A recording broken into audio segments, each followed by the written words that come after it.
ہندوستان سے ہجرت کی ہوگی، مہاجر جسے کہتے ہیں. اور مہاجر گزشتہ جمعے بھی شاید میں نے مہاجر کی تعریف کی تھی.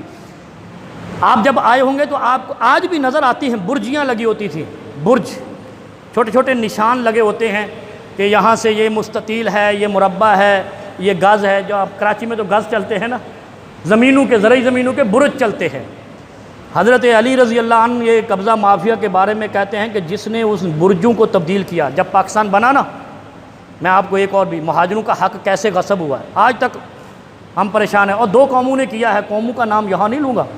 یہ اس پاکستان میں 2 قومیتوں نے مہاجروں کا حق غصب کیا. کیسے؟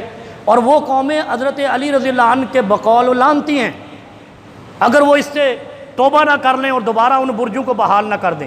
برج کسے کہتے ہیں؟ زمین کی شناخت. اور وہ کس نے لگائی تھی جب انگریز یہاں آیا تھا یا اس سے پہلے؟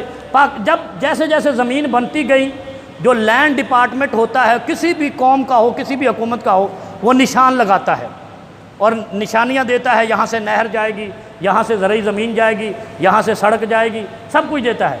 ان قومیتوں نے وہ برج اکھاڑے اور زمینوں پہ دور دور تک قبضے جما لیے اور کہا ہے تو ساڑیاں نے، کیونکہ اجاڑے پہ سن نا، اجاڑے ہو گئے تھے.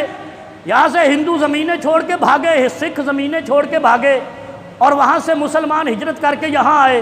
اور یہاں کی جو قبیلے تھے جنہوں نے خیانت کا ثبوت دیا، اور اس کے بعد نتیجہ کیا نکلا؟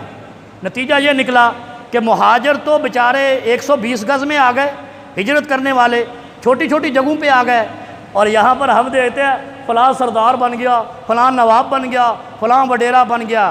یہ پاکستان ہجرت کے وقت برجوں کے نشان تبدیل کرنے والے ہی آپ کو سردار اور نواب نظر کیوں آتے ہیں؟ کوئی مہاجر کیوں نہیں نظر آتے؟ اس کی وجہ یہ ہے یہ خیانت کی گئی ہے.